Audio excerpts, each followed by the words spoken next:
हर रोज की तरह आज भी पप्पू व्यापारी अपना कारोबार देखने के बाद रात को वापस घर लौट रहा था। रास्ते में एक ढाबा पड़ता है जहाँ पप्पू अक्सर खाना खाया करता था। रात बहुत हो चुकी थी और पप्पू को जोरों से भूख लगी थी। वो ढाबे के अंदर चला जाता है। ढाबे के अंदर खाना लगभग खत्म हो चुका था, केवल पराठे मिल रहे थे।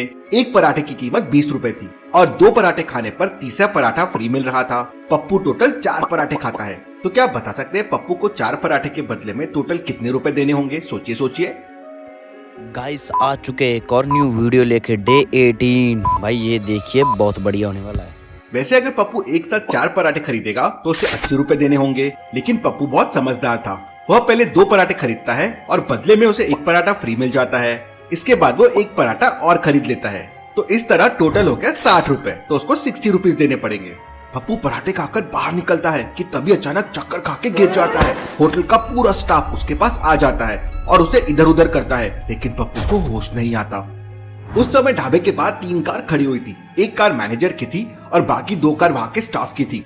मैनेजर तुरंत अपने स्टाफ से तीसरी गाड़ी की चाबी लेता है और पप्पू को लेकर हॉस्पिटल के लिए निकल पड़ता है। उसके साथ ढाबे के 2-3 लोग और भी साथ में निकलते हैं। तो क्या आप बता सकते हैं मैनेजर ने अपनी गाड़ी यूज नहीं की, दूसरे वाले स्टाफ की गाड़ी यूज नहीं की, तीसरे वाले स्टाफ की गाड़ी लेके क्यों निकला? सोचिए सोचिए। गाइस एक लाइक एक सब्सक्राइब जरूर कर दिया करो, जल्दी से मुझे मेरे 1K सब्सक्राइब कंप्लीट कर दो। ध्यान से देखिए, मैनेजर की गाड़ी में नंबर प्लेट पर आधे नंबर गायब है और गाड़ी पे बहुत धूल लगी हुई है। इसका मतलब मैनेजर की गाड़ी काफी दिन से यूज नहीं हुई है, यहीं खड़ी हुई है।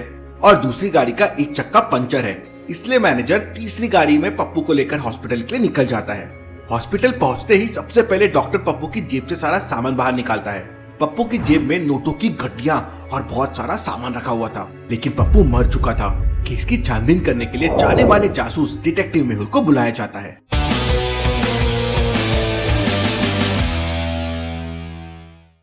जब तक केस की पूरी छानबीन नहीं हो जाती तुम में से कोई भी शहर छोड़कर नहीं जाएगा। मेहुल पप्पू की डेड बॉडी लेकर डॉक्टर संजना की लैब में पहुंच जाता है। लैब का दरवाजा एक लॉजिकल पासवर्ड से खुलता है। यहाँ 4 बटन है, एक पे उल्लू बना हुआ है, एक पे मोर, एक पे कौवा और एक पे तोता। आपको ऑड वन आउट बटन को प्रेस करना है। तो क्या आप बता सकते हैं चारों में से कौन सी बटन ऑड वन आउट है? सोचिए सोचिए। अच्छा मुझे बताइए कौन सी चीज और रन आउट है? वैसे तो चारों पक्षी है, लेकिन उल्लू इन सबसे अलग है। उल्लू दिन में सोता है और रात को अपने घोंसले से बाहर निकलता है। मेहुल पहले वाला नंबर बटन प्रेस करता है और लैब के अंदर चला जाता है। डॉक्टर संजना डेड बॉडी की पूरी तरह से जांच करती है और मेहुल से कहती है, इसकी बॉडी में तो बहुत ही खतरनाक जहर है। इस जहर की एक बूंद अंदर जाते ही इंसान की मौत हो जाती है। इसका मतलब उसे ढाबे पर खाने के साथ जहर दिया गया होगा। मुझे तुरंत ढाबे पर जाकर पूछताछ करनी होगी। मेहुल अपनी गाड़ी से ढाबे की तरफ निकल पड़ता है। शहर से ढाबे तक पहुंचने के लिए 3 रास्ते थे। पहला रास्ता शहर के बीचों बीच से होकर जाता है, लेकिन वहाँ पे बहुत ज्यादा ट्रैफिक होता है। दूसरा रास्ता थोड़ा शॉर्टकट है, लेकिन वहाँ पर पुलिस की चेकिंग होती है। तीसरा रास्ता बहुत ही लंबा है, लेकिन वहाँ पर कोई ट्रैफिक नहीं है। तो क्या आप बता सकते हैं तीनों में से कौन सा रास्ता मेहुल के लिए सही रहेगा? सोचिए सोचिए। वीडियो पे बने रहिए, वीडियो लास्ट तक वॉच कीजिए, वीडियो में बहुत मजा आने वाला गाइस। दूसरा रास्ता मेहुल के लिए सबसे सही रहेगा, क्योंकि दूसरे रास्ते पे भले ही पुलिस की चेकिंग है, लेकिन मेहुल शहर का जाना माना जासूस है, इसलिए पुलिस उसे तुरंत जाने देगी। मेहुल दूसरा रास्ता लेके ढाबे पे पहुंच जाता है। ढाबा बहुत ही लग्जरी था, वहाँ पे सभी जगह सीसीटीवी कैमरे लगे हुए थे। मेहुल सारे सीसीटीवी कैमरे चेक करता है। पप्पू व्यापारी के अंदर जाने से लेकर बाहर जाने तक के सभी वीडियो ध्यान से देखता है, लेकिन कहीं पर भी मेहुल को कोई गड़बड़ दिखाई नहीं देती। मामला कुछ और ही है, मुझे दोबारा से डॉक्टर संजना की मदद लेनी होगी। बॉडी को अच्छी तरह से चेक करने के बाद डॉक्टर संजना मेहुल को बताती है कि पप्पू व्यापारी को जहर दिया गया है, लेकिन जहर उसके खाने में नहीं था। मेहुल कंफ्यूज हो जाता है। मामला कुछ ज्यादा ही सीरियस लग रहा है। एक तरफ डॉक्टर कह रही है कि पप्पू को बहुत खतरनाक जहर दिया गया है, जिसकी एक बूंद से इंसान मर जाता है, और पप्पू ने आखिरी बार उस ढाबे पे खाना खाया था, तो फिर उसे जहर कहाँ दिया गया होगा। मेहुल दोबारा से उसी ढाबे के सीसीटीवी कैमरे चेक करता है, तो इस बार उसे एक क्लू मिल जाता है। तो क्या आप इस वीडियो को देखकर बता सकते हैं मेहुल को इसमें क्या क्लू दिखाई दे रहा है? सोचिए सोचिए लॉजिकल आर्मी। गाइस आप लोग को अभी तक वीडियो अच्छी लग रही थी, एक लाइक एक सब्सक्राइब जरूर कर दो, पब्लिक कर दो। पप्पू व्यापारी के जेब को ध्यान से देखिए, वो भरी भरी लग रही है, लेकिन अभी उसकी जेब एकदम खाली है, उसमें कुछ भी नहीं है। ऐसा कैसे पॉसिबल है? मेहुल तुरंत उन सभी लोगों से पूछताछ करता है जो पप्पू को लेकर हॉस्पिटल गए थे। तब उस ढाबे का मैनेजर बताता है, सर हॉस्पिटल पहुंचते ही डॉक्टर ने उसकी जेब से बहुत सारी नोटों की गड्डियां और सामान बाहर रखवा दिया था। नोटों की कट्टियां, जरूर यहीं पर कुछ गड़बड़ है। मुझे हॉस्पिटल जाकर पप्पू व्यापारी का सारा सामान चेक करना होगा। मेहुल अपनी गाड़ी से हॉस्पिटल पहुंच जाता है। हॉस्पिटल के अंदर डॉक्टर अपने केबिन में बैठा हुआ था, लेकिन केबिन का दरवाजा एक पासवर्ड से लॉक था। पनीर, दही, रसमलाई या छाछ, इन चारों में क्या ऑड वन आउट है? सोचिए लॉजिकल आर्मी, और मुझे आपका आंसर कमेंट करके बताओ। पब्लिक एक लाइक एक सब्सक्राइब जरूर कर दो गाइस, ये मुझे बताइए आपका आंसर।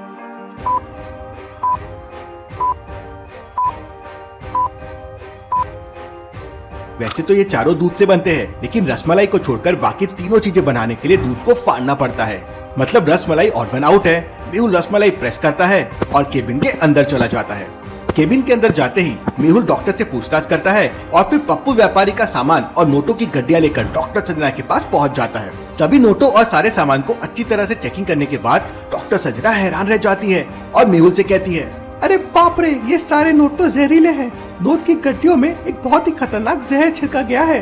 और होना हो इन्हीं जहरीले नोटों की वजह से पप्पू की मौत हुई होगी। लेकिन मर्डर करने के लिए इतना खतरनाक प्लान किसने बनाया होगा? जरूर कोई पहचान वाला आदमी होगा। सच्चाई का पता लगाने के लिए मेहुल अपनी गाड़ी लेकर पप्पू व्यापारी के ऑफिस की तरफ निकल पड़ता है। रास्ते में सड़क पर एक जगह बहुत सारे लोग खड़े हुए थे। मेहुल अपनी गाड़ी से उतरकर देखता है तो वहाँ पर 2 कारों का एक्सीडेंट हो गया था। दोनों कारों को देखकर मेहुल तुरंत समझ जाता है कि दोनों में से कौन से ड्राइवर की गलती है। लेकिन क्या आप समझ पाए लॉजिकल आर्मी? ध्यान से सीन को ऑब्जर्व कीजिए और मुझे आपका आंसर कमेंट करके बताएं। अच्छे से देखिए और मुझे बताइए कौन से ड्राइवर की गलती है। आपका आंसर कमेंट करके बताएं। सामने वाले ड्राइवर की पूरी गलती है, क्योंकि ये वाला ड्राइवर तो सही साइड में जा रहा था, लेकिन सामने वाला ड्राइवर गलत साइड से आ रहा था, इसलिए एक्सीडेंट हो गया।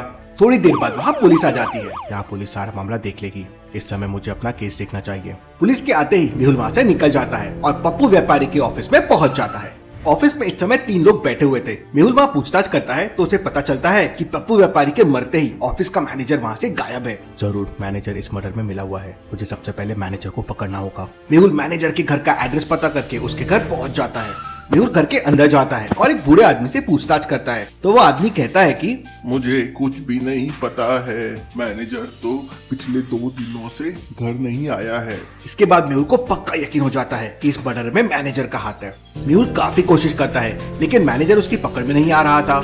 इसके बाद मेहुल खुफिया एजेंसी की मदद से मैनेजर का मोबाइल ट्रेस करवाता है तो पता चलता है कि इस समय मैनेजर एक होटल में छुपा हुआ है। मेहुल होटल में पहुंच जाता है और मैनेजर को पकड़ लेता है। पूछताछ करने पर मैनेजर अपना जुर्म कबूल कर लेता है। सर, मुझे बहुत परेशान करते थे, दिन रात सबके सामने गालियां देते थे, तो मैंने उनके कल के कैश में जहर मिला दिया जिससे वो मर जाए और ढाबे वाला फंस जाए। मेहुल उसे एक जोरदार थप्पड़ मारता है और पुलिस के हवाले कर देता है। Case solve, detective Mehul rocks.